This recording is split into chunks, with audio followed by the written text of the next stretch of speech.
Salut tout le monde, c'est Simon. Je vous retrouve pour une vidéo sur les compétitions européennes. Du coup, ça sera pour mardi, mercredi et jeudi. On va faire la Ligue des Champions, la Ligue Europa et la Ligue Europa Conférence. Tout d'un coup, tout aujourd'hui. Tout simplement parce que je suis pas là dimanche et lundi et mardi. Je pense que je vais rentrer assez tard. Donc, je pense que ça va être juste. Je préfère vous donner ça maintenant. De toute façon, concrètement, ça reste un sport collectif, même s'il manque un joueur de plus. Ça ne devrait pas changer grand-chose en termes de pronostics et de prédictions sur ces matchs-là. Allez, on est parti, on commence par la Champions League. Champions League, on commence par le groupe A. Le groupe A, c'est celui du Bayern et de Manchester. Du coup, bon, là, je vais pas faire dans les surprises. Je pense qu'il y a deux équipes qui sont nettement plus fortes que leurs adversaires. On a bien vu en plus que Galatasaray, qui était soi-disant le prétendant qui avait un peu plus d'allure dans le groupe, a réussi à faire 2-2 contre Copenhague à domicile. Donc on voit quand même, il y a quand même pas mal de lacunes défensives du côté de Galatasaray. Donc je pense que Copenhague, le premier match contre le Bayern, je pense que le Bayern est largement au-dessus de son adversaire. On sait très bien que le Bayern, en général, en phase de poule, ils font quasiment que des victoires chaque année. Donc là, je pars sur le Bayern, ça me semble être une évidence. Je pars sur un 3-0. Je vois pas vraiment Copenhague embêter cette équipe-là. Et tout pareil dans l'autre match. J'ai mis un peu plus serré dans le sens où je vois Galatasaray, pourquoi pas marquer un but à Old Trafford, mais je les vois vraiment pas gagner et je les vois perdre concrètement ce match-là. Je suis parti sur un 3-1 pour Manu. Après, on part dans le groupe B, c'est le groupe du Racing Club de Lens. Racing Club de Lens, du coup, qui a fait un bon premier match à Séville, qui aurait même pu l'emporter. Ils ont eu des occasions pour, en tout cas. Ouais, il a fait très mal à Ramos, même s'il a encore pêché à la finition.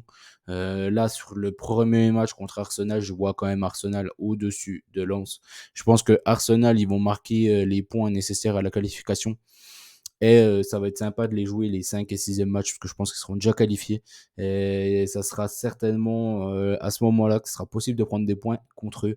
On l'a bien vu contre le PSV, il n'y a pas photo, ils sont largement au-dessus. Et je pense que le PSV, c'est à peu près le même niveau que Lens, voire même un peu meilleur que Séville, quoi. En gros, le niveau est homogène hors Arsenal. Donc là, je pars sur Arsenal et pourquoi pas tenter un BTTS aussi sur ce match-là. Je pense que Lens aura à cœur devant son public de se donner à fond et d'avoir fière allure. Pour ça, j'ai pas mis une grosse victoire d'Arsenal. Je pense que ça fait super longtemps là qu'ils attendent ça à Bollard. Donc je vois un gros match, un match super intéressant à regarder. Je vois vraiment les Lensois se livrer. J'imagine pas un match fermé. Après le PSV contre Séville, du coup là je suis obligé de partir sur les deux équipes marques. Concrètement, le PSV, ils se prennent des buts quasiment contre tout le monde. Et je pense que Séville, ce serait dommage de les sous-estimer une nouvelle fois. Je pense qu'en compétition européenne, ils répondent quasiment toujours présents. Donc voilà, je les vois marquer au PSV et revenir avec quelque chose de son déplacement en Hollande. Je suis pas sûr que le PSV l'emporte sur ce match-là. Après, on part dans le groupe C, c'est le groupe du Real et du Napoli. Le Napoli et le Real, du coup, ils s'affrontent dans cette deuxième journée. Les deux ont gagné le premier match. Napoli à l'extérieur, le Real à domicile, ils ont galéré à la dernière seconde contre l'Union Berlin. Pour moi, c'est un match trop compliqué à jouer du fait que le Naples, il y a des petites crises avec Osimhen et tout ça en interne. Le Real, voit bien que franchement, il manque quelque chose à cette équipe-là. L'effectif n'est vraiment pas au complet pour moi. Même s'il y a des blessés, il leur manque des joueurs. Il leur manque des joueurs surtout dans l'animation offensive. Je trouve que c'est trop juste, c'est trop juste. Là, Vinicius, il revient quand même ce week-end-là. Il a fait 30 minutes, donc il va peut-être faire un match et demi. Je pense qu'il sera pas 100% de ses moyens encore sur ce match-là contre le Napoli.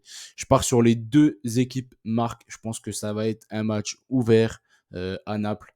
Donc voilà, je préfère partir sur les deux équipes marques. Et j'ai mis même un petit avantage à Naples parce qu'à domicile, on sait très bien qu'en général, c'est très très costaud. Mais je suis même pas sûr de ça. Je pense que le BTTS, c'est peut-être qu'il y aura 1-1 ou ce genre de choses là. Je vois pas le Napoli ne pas encaisser de but. Je vois pas le Real pareil ne pas encaisser de but, surtout vu les blessures. L'Union Berlin contre Braga, là je suis parti sur le fait que l'Union Berlin a un effectif supérieur à Braga. Braga, moi je les ai vus encore hier, ils ont fait 5-3, je crois 5-3, 4-2, 5, je crois que c'est 5-3. Là, à l'extérieur, contre Estrella, je crois. J'ai vu la deuxième mi-temps.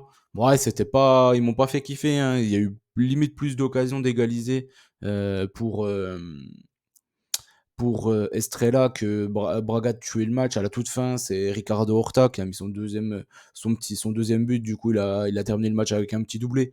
Mais franchement, ils montrent beaucoup trop de lacunes défensives, hein, pour moi, Braga. Je pense que l'Union Berlin, ils peuvent très bien fermer la boutique derrière et marquer sur un coup de pied d'arrêté pour décanter la situation. Et pourquoi pas mettre un deuxième but en fin de match. Pour ça, je suis parti sur un 2-0.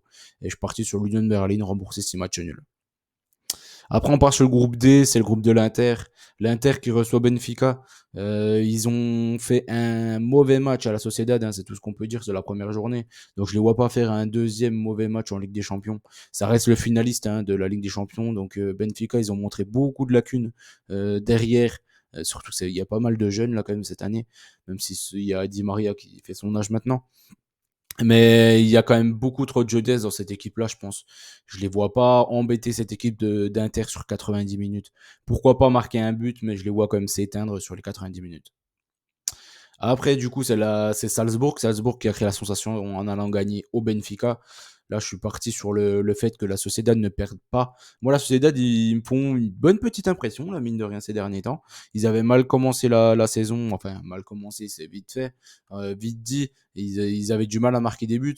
Là, ils ont quand même un double effectif. Ouais, je les ai vus contre Valence.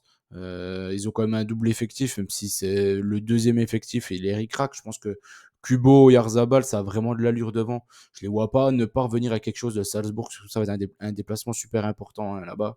Salzbourg, ils ouvrent toujours le jeu aussi, c'est pareil. Donc je pense que Kubo, il aura les espaces pour exprimer tout son talent. D'ailleurs, c'est un super joueur, lui. Le groupe E, c'est le groupe de l'Atlético, qui s'est fait égaliser à la dernière seconde, du coup, à la Lazio, par le goal, Promedel. Là, je les vois l'emporter contre le Feyenoord. Feyenoord de Santi Jiménez. Santi Jiménez qui a mis à terre, à ses pieds, l'Ajax Amsterdam, hein, ce week-end. Là, je pense que, mine de rien, Feyenoord, je les vois pas non plus embêter l'Atlético à domicile. Je pense que l'Atlético est un outsider de cette Ligue des Champions. Donc là, je les vois pas non plus faire les mêmes erreurs des autres années, quand ils étaient fait éliminer là par Bruges et tout. Là, je pense qu'ils vont essayer de plier l'affaire assez vite et de se qualifier assez vite et pas perdre de points là contre Feyenoord à domicile. Après, c'est le Celtic contre la Lazio. Le problème, c'est que la Lazio, moi, ils me font pas du tout une super bonne impression depuis le début de la saison. Le Celtic Glasgow, je dois avouer que le championnat écossais, c'est pas un championnat qui m'intéresse énormément. Je les vois surtout en compétition européenne. Voilà, moi, je regarde pas trop ce type de championnat. Moi, je suis plus Danemark, Suède, même la Chine. Voilà, c'est plus ce genre de championnat-là qui m'intéresse, où il y a pas mal de buts. Là, j'aime pas trop les derbies écossais, tout ça, là, ça m'intéresse pas plus que ça. Peut-être un petit Celtic contre Glasgow, voilà, le petit derby de Glasgow, pourquoi pas avoir un jour dans sa vie, mais tout le reste, c'est pas kiffant. Donc, j'ai pas assez de choses en, en main là pour dire à peu près le niveau du Celtic, je le connais pas vraiment. J'ai juste vu que c'était pris 2 rouges contre Feyenoord et ils avaient vraiment embêté cette équipe de Feyenoord sur la première mi-temps et ils ont pu vu le jour forcément avec 2 rouges, c'est impossible. Donc là, je ne sais pas s'ils peuvent inquiéter la Lazio. Faudra voir ça. Dans tous les cas, je vois pas un match fermé. Je pense que jouer au Celtic Park, c'est tout le temps intéressant avec un public de ouf. Donc je vois des buts. Voilà, je préférais partir sur un over de but. Et pourquoi pas la Lazio s'en tirer à la fin, mais là, franchement, c'est pareil. Sur le vainqueur, j'en ai aucune idée. Le groupe F, c'est le groupe du PSG, du Milan, de Newcastle et du BVB. Premier match, Newcastle, PSG. Je suis parti sur les deux équipes marques. Pourquoi? Parce que je trouve que Paris, même s'ils font un plutôt bon, un correct, on va dire, début de saison, la défensivement, je trouve que c'est pas correct du tout. Skriniar, il montre beaucoup, beaucoup de lacunes. Même si l'OM, ils se sont pris une trempe, on a quand même vu qu'il y avait quand même la place pour marquer des buts. Je pense que Newcastle, devant son public de dingue, va pousser. Et je vois bien un petit gars comme Almiron. Almiron, franchement, j'ai toujours kiffé ce joueur-là. Je sais pas trop pourquoi. Parce qu'il a pas non plus un talent incommensurable, mais moi, j'ai toujours bien aimé. Et que ça soit lui, que ça soit Isaac. Je pense que ça va être Isaac plutôt que Wilson, logiquement, hein, parce qu'il faut mieux jouer la profondeur contre PSG, que Wilson, il est un peu plus long qu'Isaac, donc je pense que ça va être ça. Et à gauche, je sais pas qui il va mettre.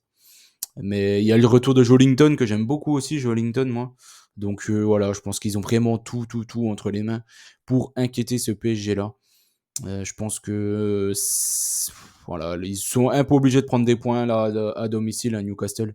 Même si ça ne me viendrait pas que le PSG l'emporte, hein, oui, aussi. Je pense que les deux équipes marquent, voilà, c'est vraiment le bet à prendre sur ce match-là. Je vais pas me prendre un vainqueur. Là, je suis parti sur un nul, mais pourquoi pas un N2. J'ai pas regardé par contre si c'était Paris ou Newcastle qui était favori sur ce match-là. Mais je partirais sur un N2 en tout cas. Un nul ou PSG gagne. Je pense que Newcastle, ils sont pas bons contre les grosses équipes. Voilà ce que je pense. Je pense pas que c'est une grande équipe. Le BVB contre le Milan, là je suis parti sur le fait que le Dortmund est nul depuis le début de la saison, même s'ils ont gagné contre Wolfsburg.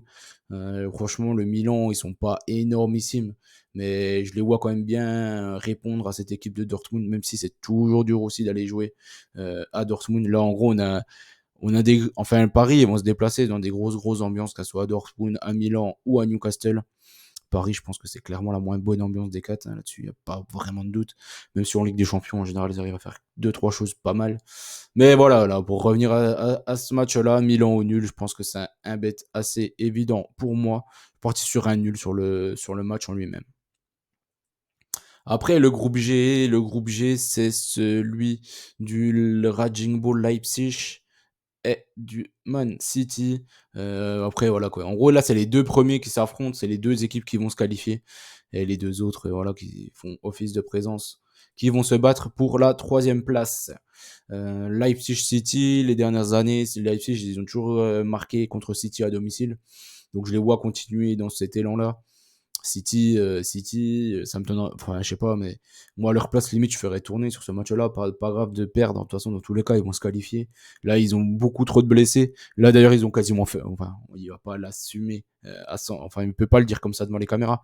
Mais clairement, il en avait rien à péter, hein, de la coupe à Newcastle. Ça les arrangeait vraiment bien d'avoir une pause dans le calendrier, de se faire l'année de cette coupe-là, hein. Ils vont essayer de viser le triplé comme d'hab, mais pas faire un quadruplé, c'est impossible en Angleterre, hein. Il faut vraiment avoir trois effectifs, surtout là avec le nombre de blessures qu'ils ont, la City actuellement. BTTS, les deux équipes marquent ce match-là, évidence. Je suis parti sur un nul. L'Étoile Rouge contre les Young Boys, je pense que ces équipes-là, elles peuvent l'emporter les deux à domicile, c'est-à-dire qu'à Berne, je vois bien les Young Boys l'emporter, et à Belgrade, je pense que l'Étoile Rouge peut l'emporter. Là, je suis parti sur un Belgrade ou nul, je les vois vraiment pas perdre contre les Young Boys, donc voilà, autant assurer. Je pars sur un 3-1 pour l'Étoile Rouge en score exact. Le groupe H du Barça, le Barça, pareil, eux, ils vont passer en moonwalk, hein, concrètement. Ce groupe-là, c'est trop faible, hein. Antwerp, Shakhtar et Porto, je vais être gentil, mais c'est pas un groupe de Ligue des Champions, ça. Ils sont bien gentils, mais ils vont, voilà, ils vont pas aller bien loin. La deuxième équipe qui va se qualifier, elle va perdre en huitième. Limite, c'est mieux de finir troisième et d'aller assez loin. Une équipe comme Porto, par exemple, si elle va en Ligue Europa, ils peuvent vraiment faire des bonnes perfs. Que là, en huitième, contre n'importe qui tombe, ils vont perdre.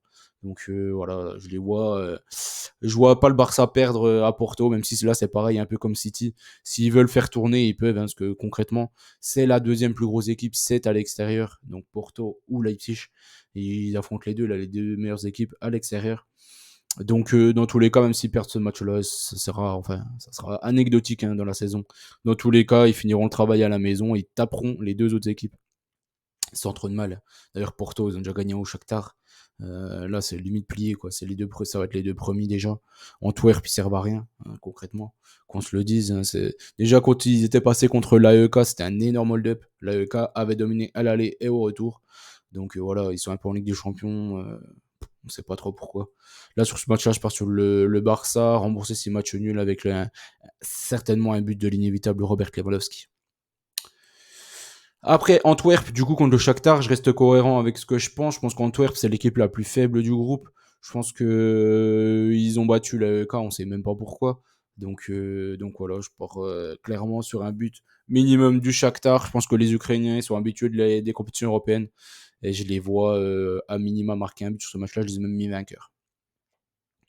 Après, on part en Ligue Europa. Ligue Europa, le groupe A. Le groupe A de West Ham. West Ham qui ont galéré pour s'imposer contre le TSC là, à Topola, en toute fin, en deuxième mi-temps. Mais du coup, il y avait pas mal de live à prendre. Franchement, c'était top. La Ligue Europa l'année dernière, il y a 15 jours du coup. La Ligue Europa d'il y a 15 jours, la Ligue Europa Conférence, il y avait que des lives à prendre, que des overs. C'était juste magnifique. C'est la journée parfaite pour les lives. Pour revenir à ce match-là, concrètement, je suis obligé de prendre un but de la tête. Bon, c'est un risque, vous allez me dire. Bon, dans tous les cas, je vais pas mettre que des cotes basses. Il faut bien prendre des risques de temps à autre sur des matchs. Là, je pense que c'est deux équipes qui jouent essentiellement avec des buts sur corner, sur coup franc, surtout Fribourg, hein, qui plus est Fribourg. Là, West Ham avec Ward-Prowse, c'est pareil, ils en mettent énormément depuis le début de la saison. C'est le but évident pour moi pour prendre ça. Ou alors tenter un péno, mais ce genre de truc, un coup de pied arrêté, pour moi, c'est clair et net sur ce match-là. Topola contre le Olympiakos. Je suis parti sur un 1-1 d'ailleurs. Ouais, je suis parti sur un nul. Je suis pas sûr que West Ham mettra l'équipe vraiment A contre Fribourg. Topola contre l'Olympiakos. Là, je suis parti sur le fait que l'Olympiakos gagne son match. Ils ont perdu à domicile contre Fribourg. Donc voilà, ils ont un peu dos au mur. Topola, c'est de loin la moins bonne équipe du groupe. Je pense qu'ils peuvent faire 6 défaites. Donc voilà, ils peuvent vraiment pas perdre des points là-bas. Je les vois vraiment s'imposer à Topola. Le groupe B maintenant, le groupe du Grand Olympique de Marseille. Le Grand Olympique de Marseille que je vois perdre contre Brighton à domicile. Je sais qu'il y a un changement de coach et tout, mais je pense que Brighton, s'il aligne l'équipe type, je les vois pas être inquiétés par cet Olympique de Marseille. Je trouve que les défenseurs sont moins du côté de Marseille et ça fait un moment. Je trouve que Renan Lodi n'est pas un très bon défenseur, c'est un super joueur offensif hein, par rapport à sa qualité de centre, etc. Mais il défend moyennement, voire même pas bien. Mbemba, moi, ce qui monte depuis le début de la saison, c'est d'une tristesse absolue. Balerdi, ce qui monte depuis qu'il a l'OM, c'est d'une tristesse absolue. Gigot, voilà, on voit qu'il y a beaucoup d'envie et tout, mais bon, ça reste pas non plus un top défenseur. Je pense qu'il y a beaucoup trop de lacunes derrière. Je pense aussi que la doublette Rongier vers tout, elle est bien gentille, mais c'est pas non plus la meilleure doublette pour protéger une défense. Donc voilà, tout ça pour dire que j'ai du mal à imaginer l'Olympique de Marseille ne pas perdre sur ce match-là. Je pars sur les deux équipes marques quand même, parce que je pense que Brighton, pareil, ils ouvrent énormément le jeu. En contre-attaque, l'OM peut leur poser énormément de problèmes. Mais voilà, petit avantage Brighton sur le match quand même, en lui-même. L'AEK contre l'Ajax, l'AEK contre l'Ajax, l'Ajax qui est malade, ils se sont pris une énorme dérouillée là contre le Santi Jiménez, là, Santi Jiménez, du coup de merde, je lis plus, hein, c'est fou ça. C'est quand même une dinguerie, Santi Jiménez de papa qui joue contre l'Atlético. Enfin bref, voilà, quand il y a un truc qui te sort de la tête contre Feyenoord, voilà, enfin, alléluia, Rotterdam, Feyenoord de Rotterdam, qui a vraiment massacré l'Ajax le week-end dernier. Le match a dû être interrompu parce que les supporters de l'Ajax, ils ont tout pété dans le stade. Là, concrètement, l'AEK, ils ont fait un bon premier match contre Brighton. Je les vois continuer devant leur public de dingue à Athènes et s'imposer. Là, j'ai préféré assurer l'AEK au nul. Comme l'Ajax, ils sont un peu surcotés encore en termes de cote. Ça permet de le prendre, ça permet d'assurer. Le groupe C maintenant, c'est le groupe du Betis. Le Betis qui a réussi à perdre le premier match. Le groupe du Sparta Prague qui ont réussi à s'imposer à domicile. Et de faire le taf contre l'Aris Limassol. Là, du coup, je suis parti sur un over 1,5 sur le match de l'Aris Limassol contre les Rangers. Ça, c'est compliqué. L'Aris Limassol, voilà, comme je les ai vus plusieurs fois jouer quand même, surtout dans les tours préliminaires. Parce que du coup, il y avait vraiment que ça à se mettre sous la dent, hein, les tours préliminaires. Pas mal de matchs un peu bidons. Mais ça permet d'apprendre surtout des clubs étrangers, de regarder un peu les effectifs à droite, à gauche et de voir aussi surtout comment se comportent les Chypriotes, les Écossais, etc. Par rapport au reste européen. Je trouve que c'était pas si mal que ça pour l'Aris Limassol, mais je les vois quand même perdre contre l'équipe des Glasgow Rangers, qui est très performante en contre-attaque et je pense qu'ils peuvent vraiment leur faire très très mal. Le Betis Séville contre le Sparta, je suis parti encore une fois là sur ce groupe-là. De toute façon, je suis parti encore une fois sur un over. Je pense que le Betis, c'est l'équipe qui me déçoit le plus depuis le début de la saison en Espagne par rapport à leur effectif, par rapport au retour d'Isco qui est très très bon en plus. Donc autour de lui, il n'y a pas assez de monde. Je pense qu'ils attendent qu'une chose, c'est Nabil Fekir. Je ne sais pas quand il va revenir. Le Sparta Prague, c'est une équipe ultra joueuse. Dans quasiment tous leurs matchs, il y a au moins 2 buts. Donc, je suis obligé de prendre un over 1,5 pour assurer. Après, je suis mis quand même un petit avantage Betis. Comme ils ont mal commencé le premier match, ils vont être quasiment obligés de choper des points à domicile. Le groupe D, ensuite, le groupe D, c'est le groupe du Sporting et de l'Atalanta. Les deux ont gagné la première journée. Là, c'est un peu les deux meilleures équipes qui s'affrontent l'une contre l'autre. Je suis obligé de partir sur les deux équipes marques parce que je trouve que l'Atalanta, mine de rien, ils ont un bel et petit effectif cette saison. Et le Sporting, voilà, ils déçoivent rarement dans les compétitions européennes. Donc voilà, je les vois les deux marqués sur ce match-là. J'ai mis un petit avantage Sporting comme c'est chez eux. Et je prendrai la même chose, le même bet. Pareil, les deux équipes marquent au retour avec un avantage Atalanta pareil. Du coup, il reste quoi? Il nous reste les Polonais et les Autrichiens qui s'affrontent. Rakov, ils avaient montré de bonnes petites choses contre Copenhague en tour préliminaire. Et Sturm Graz, c'est pas une équipe que je vois énormément jouer. Donc voilà, j'ai vu qu'ils avaient perdu à domicile contre le Sporting. Pourtant, je chope souvent des buteurs en Autriche, mais pas vraiment de Sturm Graz. Franchement, je les vois pas souvent jouer. Donc là, je préfère partir sur les Polonais qui gagnent ou qui font match nul, du fait que je pense que Copenhague est une équipe meilleure que Sturm Graz, et vu l'impression qu'ils m'ont laissé par rapport à cette équipe-là. Le groupe E, c'est le groupe de Toulouse. Toulouse qui affronte encore une fois des Autrichiens. Ils sont partout, ces Autrichiens. Là, Toulouse, je les vois pas perdre à domicile. En tout cas, ils n'ont pas intérêt de perdre à domicile contre les Autrichiens. Je pense que c'est l'équipe la plus faible du groupe. Donc là, ils vont être obligés de choper des points s'ils veulent s'en sortir. Après, Toulouse, moi je trouve que ce serait bien quand même qu'ils finissent troisième et qu'ils soient reversés en Ligue Europa Conférence s'ils veulent croire en quelque chose. La Ligue Europa, je pense que c'est un niveau un peu trop haut pour eux. Donc voilà, je les inviterai à gagner ce match-là, parce qu'à mon avis, ça va jouer entre ces deux équipes-là pour la troisième place. Même si Toulouse a fait des bonnes choses à l'Union Saint-Gilloise, je pense quand même qu'ils sont moins bons que l'Union Saint-Gilloise. Liverpool contre Saint-Gilles, du coup, justement. Là, je suis obligé de prendre Liverpool. Hein.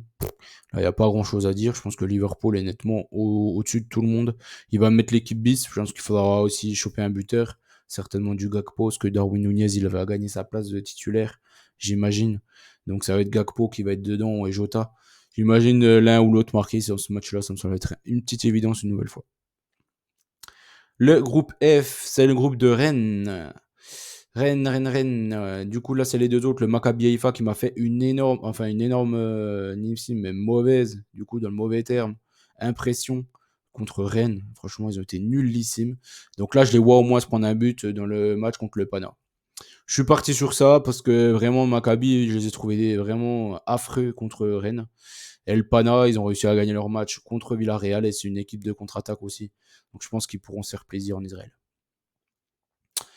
Là, on part sur le match de Rennes qui se déplace du coup à Villarreal. Ça, ce serait intéressant pour eux de gagner, mais j'ai du mal à les imaginer gagner. Je pense que Villarreal, comme ils ont perdu au Pana, aura à cœur de gagner ce match-là à domicile.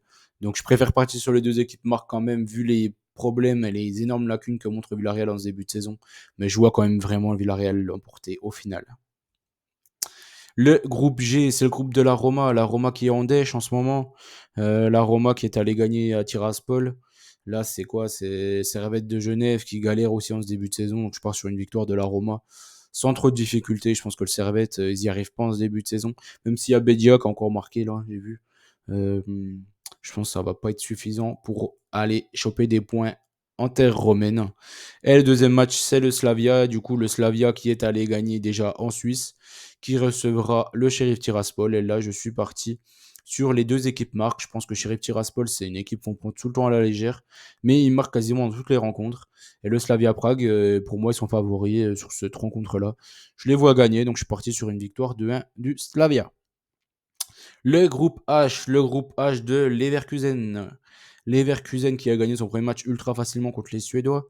Et les Azeris qui ont tapé Molde. C'est une bonne surprise pour moi. Je pensais que Molde n'était pas si mal que ça.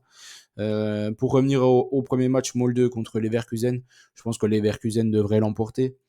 Mais je me dis qu'en Norvège, c'est toujours compliqué. Ils marquent tout le temps des buts, les Norvégiens. Donc je les vois encore une fois marquer contre cette équipe de Leverkusen qui, même s'il marque beaucoup de buts, en général lâche un petit but à son adversaire pour sympathie. Et voilà, pour faire dans le social, on va dire. Haken contre Karabag. Donc du coup, là, le problème, c'est que les Suédois, je les ai trouvés très mauvais contre les Leverkusen. Pourtant, moi, j'aime bien le championnat suédois. Mais on voit quand même qu'en compétition européenne, ils n'ont jamais le niveau. Donc là, du coup, je suis parti sur le fait que Karabag gagne ou fasse match nul en terre suédoise. On termine en beauté avec l'Europa Conference League. L'Europa Conference League avec le groupe A, le groupe du LOSC. Le LOSC qui a un groupe vraiment affreux. Là, ils déplacent aux îles Féroé. Je les vois gagner. Je pars sur ça, même si moi, c'est une équipe qui me fait toujours peur, Klaxvik. Hein, voilà, depuis les tours préliminaires. Je n'ose jamais jouer contre eux parce qu'en général, ils arrivent quand même à planter leur petit but et embêter tout le monde. Mais je pense que Lille est supérieur à toutes les équipes que Klaxvik a affrontées jusque-là. Même si Lille y vendange énormément, et c'est bien ça le gros problème. Ljubljana contre Bratislava, je suis parti sur Bratislava gagne ou fait match nul. Bratislava, ils ont gagné 2-1 contre Klaxvik. Ljubljana, je les ai vus, je l'ai regardé du coup le match contre Lille. Catastrophique, aucun jeu, rien du tout. Franchement, affreux de chez affreux. Donc je vois pas Bratislava perdre là-bas. Le groupe B, c'est le groupe de la fameuse Gantoise. La fameuse Gantoise. Et de Zoria. Oh là là là. En gros, là, c'est les deux équipes qui devraient se qualifier logiquement, on va dire. C'est les deux là qui s'affrontent. Je pars sur une victoire de la Gantoise à domicile. La Gantoise, ils ont fait un nul le premier match. Donc là, il va falloir qu'ils s'imposent à domicile. Je les vois faire le taf à domicile en Belgique contre les Israéliens. Les Israéliens qui ne sont pas terribles, hein, mine de rien. Ils ont galéré contre Bredavlik déjà pour l'emporter. Donc je les vois perdre en Belgique. Du coup, là, on y va en Islande. En Islande, qui reçoivent les Ukrainiens de Zoria. Là, je suis parti sur les Ukrainiens gagnent ou font match nul. C'est pareil, hein, Zoria, ils ont fait un bon petit match contre la Gantoise. D'ailleurs, ça va peut-être être Zoria ou le Maccabi Tel Aviv. Ça va peut-être être compliqué pour la deuxième place. Il faudra voir si le Maccabi est vraiment au-dessus de Zoria ou non. Je suis pressé de voir le troisième match parce que je ne suis pas sûr à 100% de ça. Mais concernant ce match-là, je pense que les Ukrainiens sont meilleurs que l'équipe d'Islande, mais je suis quand même parti sur un nul. Je me suis dit pourquoi pas les Islandais créer une petite sensation. Mais en tout cas, voilà, au minimum, Zoria ramène un point de son déplacement en Islande. Le groupe C maintenant. Le groupe C du Dynamo Zagreb. Dynamo Zagreb qui est au-dessus de leurs adversaires. Quoique, il y a Victoria Plzen aussi qui enchaîne les victoires. Hein. Je ne sais pas si vous suivez un peu le championnat tchèque. Ils enchaînent les victoires en championnat tchèque. Balkany, du coup, qui a perdu le premier match. Du coup, c'était à Plzen, hein, si je dis pas de bêtises. Voilà, ils ont perdu 1-0, je crois. C'était vraiment ric-rac. Donc là, je vois le Zagreb faire les Croates faire le taf. Je les vois faire le taf dans ce match-là. Je pense que Balkany, c'est la moins bonne équipe des 4. Donc Zagreb aura à cœur de prendre les 3 points là-bas. Voilà, parce que du coup, Plzen, il y a Astana qu'il faut pas non plus négliger dans ce groupe-là. Donc voilà, j'ai perdu nul dans ce match-là. Donc je suis parti sur le fait que Plzen gagne ou fasse match nul au Kazakhstan. Le groupe D maintenant, c'est le groupe de Bodo Glimt, qui était la sensation l'an passé de la Ligue Europa, je crois, ou Ligue Europa Conférence. Non, Ligue Europa, je crois. Le club de Boniface qui a fait Bodo puis l'Union Saint-Gilloise. Donc du coup là, je suis parti sur les deux équipes marques. Bruges, ils marquent quasiment tous les matchs. Bodo marque quasiment tous les matchs. Même s'ils n'ont pas marqué du coup à Lugano. Mais c'était un match à l'extérieur, je pense qu'à domicile. Devant leur petit public là, grosse ambiance à prévoir. Et je vois Bruges l'emporter quand même au final. Je pense que c'est une meilleure équipe que Bodo. Mais je préfère partir sur les deux équipes marques. Beşiktaş contre Lugano, Beşiktaş qui est pas top hein, ces derniers temps, mais Lugano qui n'est pas top non plus ces derniers temps. Donc je pars sur un avantage Beşiktaş dans son public, enfin devant son public ultra bouillant en Turquie d'Istanbul. Donc je pars sur ça. Beşiktaş gagne son match contre Lugano. Le groupe E, c'est là le groupe où il y a eu les plus grosses surprises, hein, on va dire, la journée précédente parce que l'AZ Alkmaar a réussi à perdre en menant 3-0 à la mi-temps contre Rijinski. Et le Legia Varsovie a tapé à domicile l'Aston Villa d'Unai Emery. Donc voilà, je pense que c'était les grosses sensations, parce que c'est les deux équipes qui sont censées s'imposer dans ce groupe-là. Là, je suis parti. Le premier match, AZ Alkmaar ou nul et over 1,5. Voilà, peut-être aussi un avantage quand même au final pour l'AZ Alkmaar, comme ils ont perdu le premier match. Ils auront plus de motivation que le Legia Varsovie. Pareil pour Villa, voilà. Villa à domicile, je pense qu'ils vont étrier cette équipe de Zrinski. Je les vois vraiment les atomiser devant leur public. Voilà, comme ils ont perdu au Legia, ils auront vraiment à cœur de gagner ce match-là. On sait très bien que c'est des compétitions qui tiennent vraiment à cœur à Unai Emery. C'est pas lui qui va faire l'impasse d'une compétition européenne. Donc je vois vraiment Villa s'imposer facilement dans ce match-là. Le groupe F maintenant, le groupe F de mes Hongrois du Ferencváros qui ont gagné le premier match plutôt facilement. La Fio contre Genk, je crois qu'ils ont fait un nul ou ils ont gagné, je ne sais plus par contre ça. J'étais parti sur les deux équipes marques, je crois qu'il y a eu 2-2. Donc voilà, sur ce match-là, je repars une nouvelle fois sur les deux équipes marques. Voilà, je pense que les Hongrois franchement, ils peuvent choper la deuxième place. Ça va jouer entre eux et Genk, j'imagine. Parce que la Fio, il risque de finir premier, hein, logiquement. C'est pour ça que je suis parti une nouvelle fois sur une victoire de la Fio à domicile. C'est une équipe vraiment qui me fait plaisir en ce début de saison. Kukarik qui reçoit Genk. Là, je suis parti sur Genk, voilà. Il n'y a pas grand chose à dire. Kukariki se sont fait étrier le premier match contre Ferencváros. Genk a concédé des points à domicile contre la Fio. Donc, du coup, dans tous les cas, ils sont obligés de gagner ce type de match-là. Kukariki qui est de très loin la plus mauvaise équipe des 4 du groupe. Donc, voilà, Genk, ils sont un peu obligés de l'emporter là-bas. Le groupe G, du coup, c'est l'avant-dernier. C'est le groupe de l'Eintracht Francfort et du PAOK. Le premier match, du coup, c'est les autres équipes, hein, les deux qui devraient ne pas se qualifier, qui vont jouer la troisième place. Là, je suis parti sur le fait que l'AJK Helsinki marque un but, il y a Radulovic en plus. Et les Écossais, ils encaissent beaucoup de buts et je les trouve pas très bons, les Écossais, globalement. Hein. Quand on voit les confrontations avec les autres Européens, je ne les trouve pas très bons. Donc je pense que Aberdeen va faire comme les autres et galérer. Et pourquoi pas les Finlandais à minima marquer. Et voilà, je suis parti quand même au final avec une victoire écossaise. Mais j'en suis pas sûr. Je préfère partir sur le fait que Helsinki marque un but. Le PAOK qui reçoit Francfort. Francfort, voilà, comme je vous ai dit, moi pour moi c'est mon plus gros flop de Bundesliga cette saison.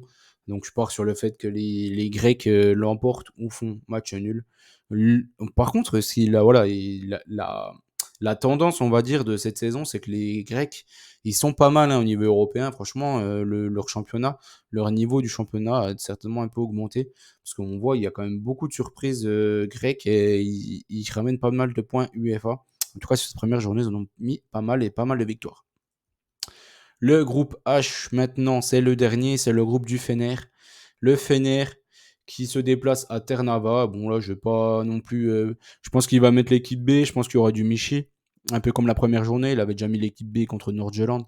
Là, je pense qu'à Ternava, ça va être à peu près la même chose. Là, ça va être du Michi. Je pense que Michi peut marquer si jamais vous voulez vous faire un kiff. Bon, en tout cas, je les vois vraiment taper Ternava. Ternava qui s'est pris une petite fessée contre Ludogorets.